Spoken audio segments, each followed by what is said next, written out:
Welcome to Screw the Commute, the entrepreneurial podcast dedicated to getting you out of the car and into the money with your host, lifelong entrepreneur and multimillionaire, Tom Antion. Hey everybody, it's Tom here with episode 630 of Screw the Commute podcast. Today we're going to talk about the fastest product on earth that you can produce. I bet you don't know what that is. All right, hope you didn't miss episode 629, How to Be a Great Interviewer. See, I was talking to a client in Australia about being a great podcast guest. That was episode 211. And then she asked me, well, do you have an episode on being a great interviewer? And I said, no, I don't, but I will. And I did one on episode 211. Episode 629. So check that out. Anytime you want to get to a back episode, of course, you go to screwthecommute.com/ and then the episode number. That was 629, How to Be a Great Interviewer. And I got to tell you, being a podcast guest can really, really help your career. And if you're great at it, it'll help it even more. So check that out at screwthecommute.com/ 211. All right, let's get to the main event. Guess what the fastest product on earth is? It's coaching or mentoring. And I got to say my piece about this because I don't really like the term coaching. And I'll tell you why. Every lowlife on earth that never did a darn thing in their life wants to be your life coach. Okay. And for you professional coaches out there that have really, got into it and do a great job, beautiful. Love it. But you're still being surrounded by a bunch of lowlifes that never did anything and kind of confusing and putting a lot of noise in the industry. So I'm against the term coaching. I heard some other person say, well, coaching isn't the same as mentoring. Oh, I don't care the semantics of it in that case. But what I do know that being a coach is not as high a level as being a mentor. That's why I have a mentor program. See, mentor was the trusted advisor to Odysseus in Greek mythology. So I'd much rather be a trusted advisor than a coach. And again, all you great coaches out there, I'm happy that you're doing a great job, but you are being surrounded and your industry is being bastardized by a bunch of people that are just looking for a quick buck. Okay, so that's my little soapbox on coaching versus mentoring. But whatever you call it, it's a beautiful way to make money and help people at the same time. I'll give you some examples. Maybe you're good at cleaning carburetors, okay? Maybe you work full-time as an accountant or a salesperson, or I don't know. The word job is, dirty around here. But anyway, let's say you're just really good at cleaning carburetors. Well, you could have made money from me because I was having trouble on a carburetor on my four-wheeler. I would have been happy to pay you to get on a Zoom call with me and point out what I should be doing and watching out for on my carburetor. Now let's take it a step further. What if you are a real experienced four-wheel enthusiast who's been riding and maintaining your bikes for years? Well, since I'm a new four-wheeler owner, and what I mean by that is I'm a new four-wheeler owner, but the four-wheeler is used. In fact, it's 16 years old, all right?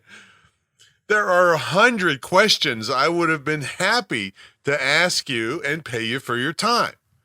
Now, does this make you a four-wheeler coach or my four-wheeler mentor? Well, I don't really care what you call yourself, but my money would have gone in your pocket had you made yourself available to me on the subject of four-wheelers and carburetors. And guess what? That could be in evenings or weekends, working around family, whatever. I would have been there, ready to go, ready to pay you. Okay, so, here's another thing from my personal life. Another thing I was desperate to get information on was when I was responsible for both my aging parents. I'm the baby of the family. Nobody else did anything but me. So I was really desperate for information on how to handle all the situations that came up, like stopping my legally blind dad from driving. I mean, he was like Mr. Magoo. Those of you old enough to remember that, driving through the intersection and everybody's crashing around him, you know. He actually said to me, he actually said this, "They're young, let them see me." so I was like pulling my hair out. How am I going to keep him from killing somebody, killing himself? And, you know, but there was loads of stuff like that, and with my mother and everything. So I would have easily, I remember at the time how desperate I was to talk to somebody about what to do about these situations. I would have paid easily $200 an hour just to talk to somebody and ask them, you know, as long as they knew what they were doing, you know, elder care people or whatever. But I couldn't find anybody. Nobody was doing it. And that's a good field to jump into, folks. So back to the beauty of coaching or mentoring, whatever you're going to call it. You get to set the rules that suit you. And people will either like those rules and hire you or they won't. See, if you set yourself up by letting your students or proteges make the rules, you'll quickly burn out because you won't like what you've obligated yourself to do with them. You know, they might say, well, I need a certain appointment every week, this, that, and the other. No, I don't do that. I say no, because I might teach you something that takes a day to create. Why would we wait a week for another call? Sometimes you'll be working on something that'll take you a couple weeks to create. Why would we waste a call, you just telling me, hello, how are you, Tom? You know, no. So, but maybe you do like the structure of a certain time every week. It's up to you. That's what I'm trying to tell you. So, for instance, you might only coach on weekends while working a full time. And I have to be careful because I always want to throw up when I say the word Job. But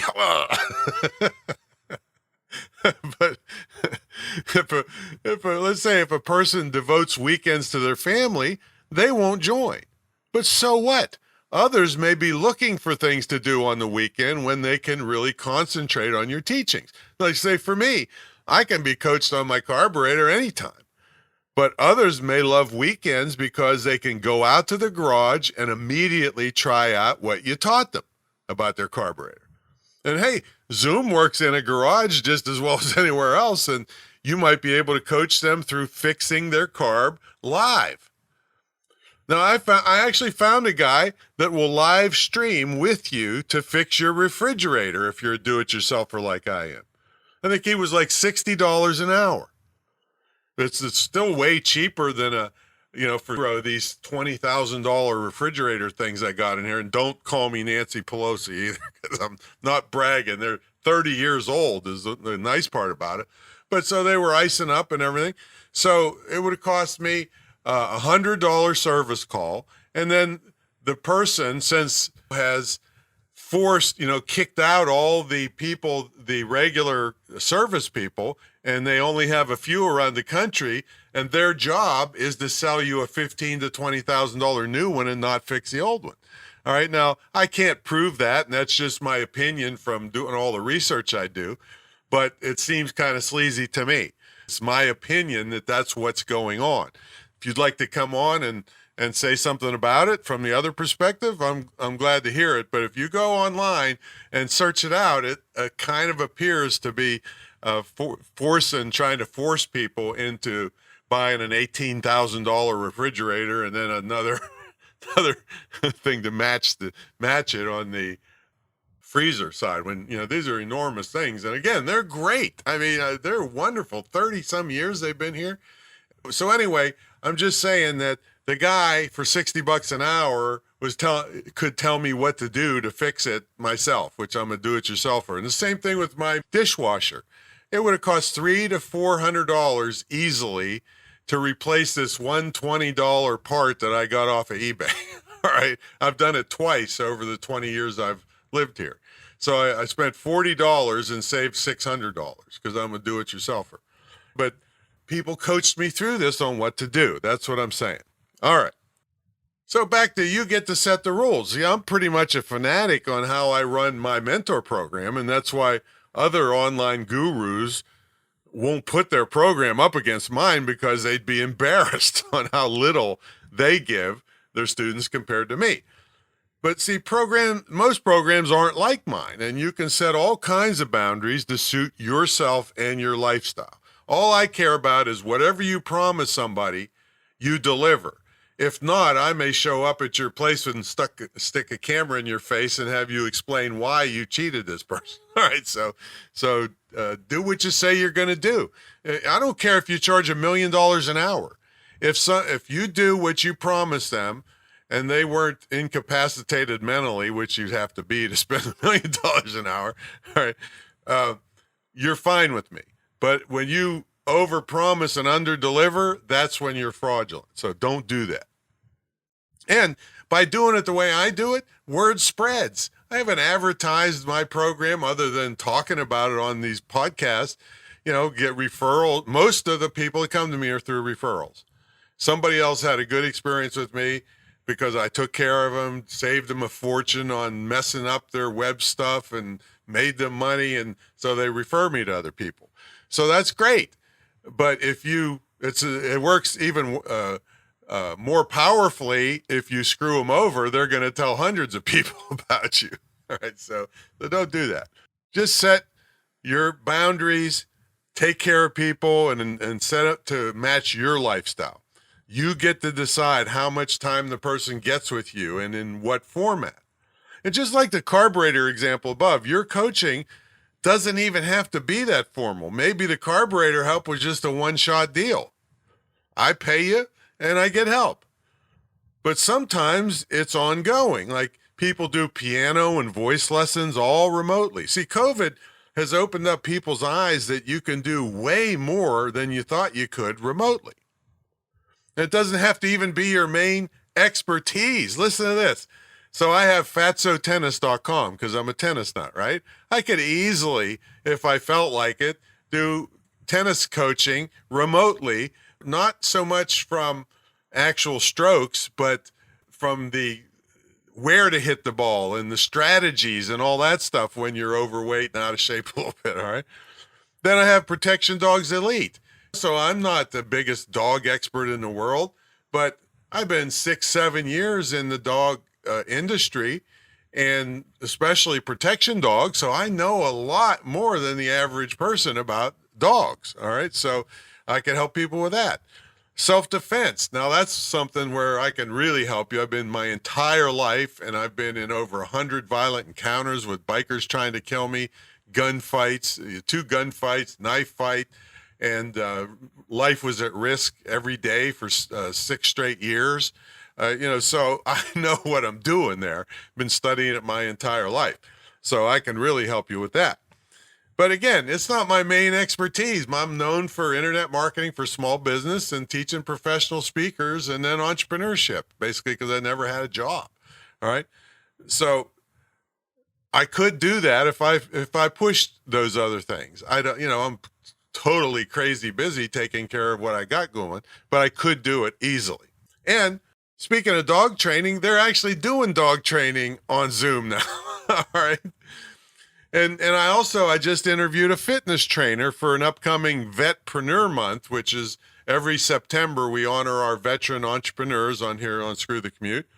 And he's all online, this guy, unless you happen to be local to him. He will do stuff locally, but he's even going to get an RV and travel the country with his dog and still be running his business remotely, which is coaching people on fitness and nutrition and all that stuff. Now, I know another couple who call themselves digital nomads. I had them on here a couple hundred episodes ago. You can just search the word nomad or something in the Screw the Commute search box, and you'll find their thing. But they spend 3 months living at Airbnbs in different countries every 3 months. And they also have a course on how you can save a ton of money on Airbnbs. I think they saved like $50,000 with their strategies in just a few months. And they did tell me, they sold their car, got rid of car payments, car insurance. They rented their house, and they're making more money. They're making money off their house. And also, they told me an interesting thing. If you decide you want to be a digital nomad, apparently, why this is true, I have no idea. But they said their health insurance is way cheaper traveling internationally. I don't get that. I mean, you'd think it would be more because all the risk involved in flying. I don't know. But anyway, they're saving a ton and they're keeping their business going and they only work so many hours a day, and then they play in the new country the rest of the day. So it's just a beautiful thing. Now, well, how do you get people to give you the money? Well, you got to put your face out there in front of them. Well, it costs nothing to hang out your shingle on Craigslist. You can start an account at Fiverr.com or Upwork.com. Now, there's places like Facebook Marketplace and OfferUp. I do all kinds of business there. However, you got to have a physical product there. But here's the thing. If you really want to take advantage of that free advertising, you could always write a quick pamphlet on your topic, sell it really cheap. I haven't tried this myself because if you're selling the same product over and over and over again, they might, think charge you for ads or something. But anyway, whatever you create, make sure it leads back to your coaching or mentoring. See, there's always a way to get the word out, see? But I hear all the time with people, but I don't have a product. Well, my answer is always this snarky, if you have a mouth, you have a product. And I'm not being sexual with that comment, although I guess it does apply to that line of work too. But now let's talk about this other thing that has to do with coaching and mentoring, certification. Now, I don't want to step on the toes of people who have gone through some kind of coaching certification, but I can tell you, without a doubt, the people that have are a tiny percentage of the people that are doing what I'm suggesting here. Virtually 0% of people in the world have gone through the Coaching Federation and all those places. I'm not knocking those places. Good for them. But you absolutely don't have to do it. I mean, training's great, but really, here's all you have to do. Help people achieve what they hired you for. That's really the bottom line. You can have all the training in the world of fancy psychological issues and all this, but if you don't help people get where they want to go, you have failed. Now, admittedly, they must do the work as a coach. You're not, if you try to promote these done for you crap, which almost always is done to you. I got to tell you, if you hear somebody saying done for you, immediately think rip off and it's done to me, because there ain't no way they're going to be able to do all the things that really need done for your success at the low price they're trying to suck you in on. So this done for you stuff is all BS. But anyway, yeah, they got to do the work, but you must lead the way. And sure, I agree. There's personality issues to learn about, how to handle different people, agreements, and there's other issues to running a program, but you can learn them as you go. If you just always err on what I just said, help them achieve their goals, and you will get referrals, and you can refine your program as you go. You'll have some setbacks, sure. It's just not that complicated to help people, all right? So if you want to enjoy what you're good at all the while helping people and getting paid for it, consider starting a coaching mentor program immediately. And I say wipe the word coaching out, but don't bastardize my mentor program terminology either. You better be good at and serious about helping people. Well, if you want help with this and the other 1,000 things you need to know about, get into my mentor program. If you want to see how it really works in the real world for how many years now? 25 years. I've been going at this, 1,700 plus students and no lawsuits, no complaints. That doesn't mean everybody that was in it was successful. If somebody, tries to tell you that, guard your wallet and run. I lay the work on you. But guess what? the people that do the work, virtually all of them are successful. They've either saved a fortune on their online presence or made a lot of money, or both. See, so that's the whole point of my program, is to teach you that. And the way I structured it is so you don't have to spend a fortune to get into it. I don't get my big money unless you make money, and then it's capped at a certain amount, so you're not stuck with me forever. Nobody on earth has a program like mine. So check it out at greatinternetmarketingtraining.com, and I will catch you on the next episode. See you later.